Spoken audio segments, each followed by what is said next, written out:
My parents found out my salary was the day my entire life shattered. I thought I finally had freedom, a chance to breathe after years of scraping by. But instead of being proud, they saw me as a prize, something to use, claim, and drain. I didn't know then that discovering my paycheck would uncover every hidden lie, every silent manipulation, and every truth about what love in my family really meant. My name is Maya, and the day everything shifted began like any ordinary morning. I walked into the house feeling proud, still buzzing from the news of my first real job. When Mom asked, "How was work?" I smiled, "Good, just getting used to things." I kept my bag close because my salary slip was inside, and I wasn't ready to share anything yet with them.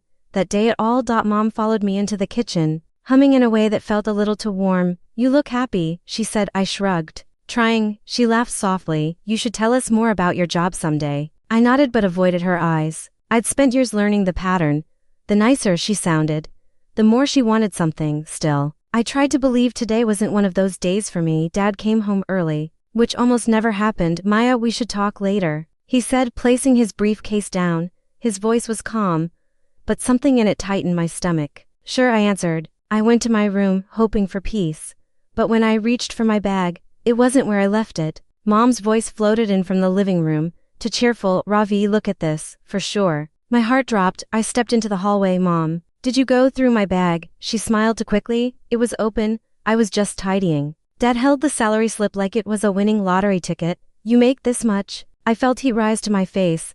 "I wanted to tell you later." Mom stepped closer. "Why hide it? We're family. We should all benefit from your success." I tried to breathe. "It's my first job. I need to save." Dad scoffed. "Save? You're acting like you don't live under our roof." Mom touched my arm. "Sweetheart, don't be dramatic. Just help us a little." I felt the walls closing in. "Help with what?" Dad answered instantly. "Bills, repairs, and from next month, a fixed amount, family support money." My chest tightened. "You never asked Samir for that." Dad glared. "Samir is still young." I snapped back. "He's 19, Mom sighed. Like I was exhausting her. "You always fight us." "Maya, why can't you be grateful?" Her words cut deeper than she knew. "I am grateful," I whispered. But inside, old memories flashed. Mom crying whenever I wanted independence. Dad calling me selfish for choosing school events over chores. I'd spent my whole life apologizing for simply wanting space. Dad stepped closer. "Starting next week, you give us half your salary." My throat tightened. "Half? I can't." Mom's face hardened. "After everything we've done for you." I stared at them, feeling like the floor had vanished. "I worked for this," I said softly. Mom's voice rose. "And we raised you. You owe us." I shook my head. "I don't owe you my future." Dad muttered, "Ungrateful children are curses." I walked to my room, needing air. Aisha called at that moment. "You sound weird." "What happened?" I whispered. "They found my salary slip." She gasped. "Oh no, what did they say?" I swallowed. "They want half, and they're acting like I betrayed them." Aisha let out a shaky breath. "Maya, they're manipulating you again." Hearing it from someone else made my chest ache. I thought things would be different. Today, when I hung up, I walked back to the living room. Mom was already planning things aloud. "We'll fix the fridge first, then maybe repaint Samir's room," Dad added. "And I'll talk to the bank about consolidating payments." I blinked. "You're already spending my money." Mom smiled. "Our money?" "Sweetheart." Something inside me cracked. "Is that all I am to you?" They went silent for a moment, then Dad sighed. His reaction told me everything. I looked at both of them and felt a cold truth settle inside me. "You never cared about my happiness," I whispered. Mom frowned. "Of course we care." But her eyes flicked toward the salary slip on the table. Dad crossed his arms. "You're overthinking." I stepped back. "No, I finally understand." In that moment, I saw it clearly. Maybe they never loved me back then. I knew things were getting worse the moment Dad knocked on my door and said, "Maya, we need to talk about the electricity bill." His voice sounded gentle, but it had that edge again. I opened the door a crack. "I already helped last week." He lifted his brows. "So families help each other all the time." Mom appeared behind him. "Sweetheart, it's just a small amount you're earning now." I swallowed. "How much is small this time?" Mom exchanged a quick look with Dad. 12,000. My chest tightened. 12, for electricity? Dad sighed like I was being dramatic. "Stop questioning everything. Just pay it," I whispered. "I don't even use that much electricity." Mom's tone softened. "Fake sweet. Why are you talking like an outsider? This is your home too." But it didn't feel like home anymore. When I went to the kitchen for water, Samir leaned against the counter grinning. "I heard Dad asked you for money again." I frowned. "It's not funny," He shrugged. Relax, you make enough. You'll take care of us anyway. I stared at him. Why don't you ever help? He laughed. Because I don't need to. You're the responsible one. I felt something tear inside me. You're 19, Samir, grow up. He rolled his eyes. Why are you suddenly so stingy? You act like the money belongs only to you, I whispered. Because it does. He smirked. Not in this house. I walked away before my hands shook too visibly. Later that night, Mom entered my room, without knocking. We need grocery money for the month. I rubbed my forehead. Mom, I already helped with the bills. She crossed her arms. And, you think food grows on trees?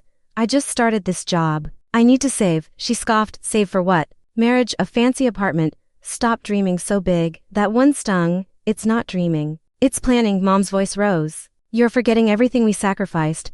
You owe us respect. And respect means giving you my entire salary.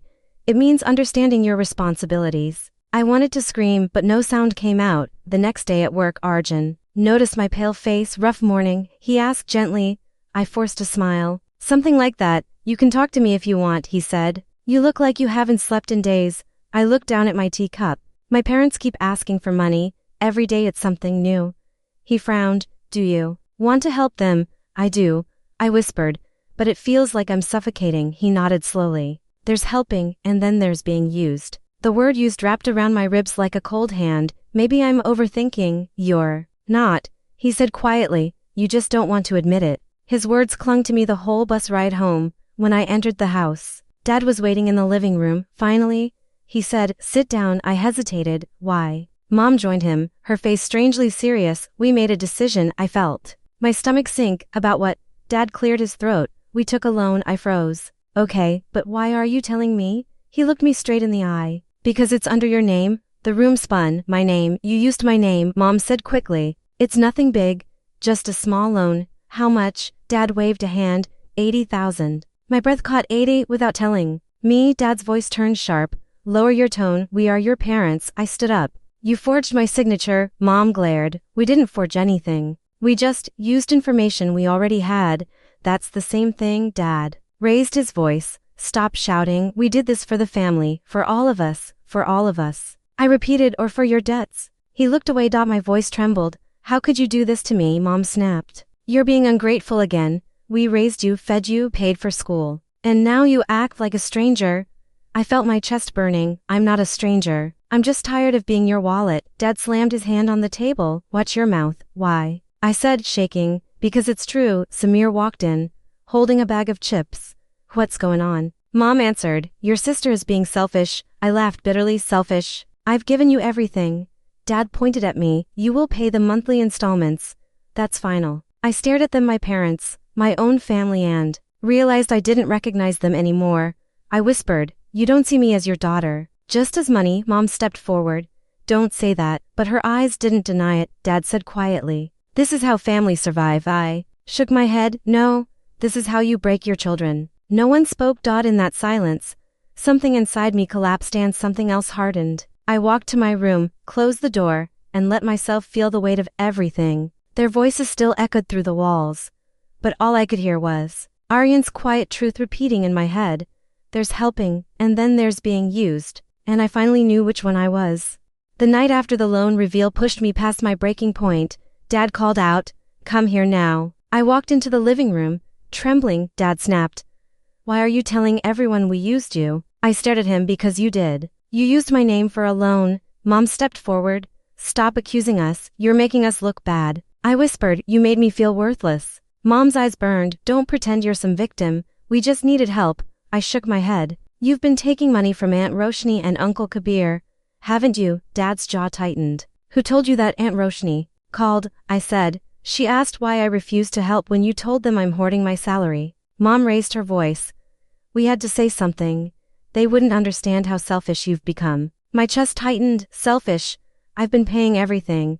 And you lied about me to get more money. Dad roared, you're ungrateful. All children repay their parents. Repay, I said. You want control. You want me back home because you want my salary, not me. Mom's voice cracked. We just need security. No, I said. You need ownership. Dad took a step toward me. If you leave, don't come back. My hands shook. I'm not going to stay here and be used. Mom lunged forward. After everything we gave you, I felt tears building. You gave me fear. Every time I wanted independence, You punished me, Dad shouted. Stop twisting things. But all the memories crashed at once. Mom calling me ungrateful for asking to study. Dad yelling when I needed new shoes. Both of them making me apologize for wanting anything. I whispered, "You never loved me the way I loved you." Mom froze. Dad looked away. I turned and walked to my room. I pulled out my suitcase. Mom followed. "What are you doing? Leaving?" I said. "You can't." She said, "You're overreacting." "No," I said. "I'm finally reacting." Dad shouted from the hall. "If you walk out, don't expect this family again." I zipped my bag while crying, my hands shook. But I kept going. I walked past them. Mom grabbed my wrist. "If you leave, we'll tell everyone you abandoned us." I pulled my hand away. "Say whatever you want." I stepped outside and breathed for the first time. Aisha arrived with her car. "Get in," she said. I sobbed. I collapsed into the seat. "I can't believe this is happening." "You're doing the right thing," she said. "We'll find you a place." We picked up Arjun on the way. He opened the door and looked at me. "You okay?" I shook my head. "Not really," he nodded. "Then we'll help until you are." With them beside me, I found a small apartment. My phone buzzed nonstop.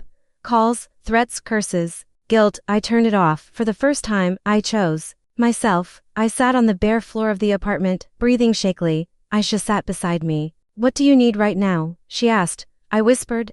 "Just space." Arjun leaned against the door. "Take all the time you need. You're not alone." I wiped my eyes.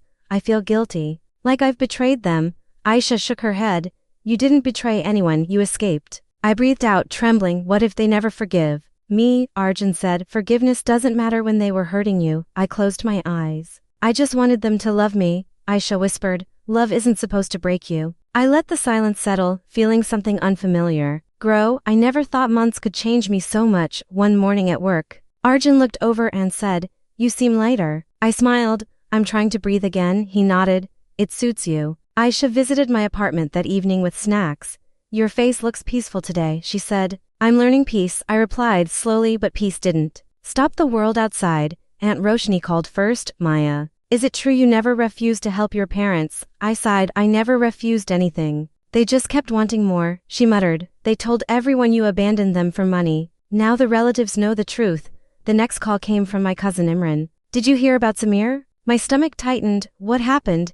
"He asked me to sponsor his college abroad." I said no. "Why?" I asked quietly. "Because your parents lied for money. Our family doesn't want to repeat that mistake." I whispered. "He'll hate me for it," Imran said. "He needs to learn." They all do. Later that week, Arjun found me sitting alone during lunch. "Your head looks heavy," he said. "I heard Dad's loan scam blew up at his office," I said softly. Arjun frowned. "You didn't cause that." "I know," I whispered, "but it still hurts." A few days later, there was a knock at my door.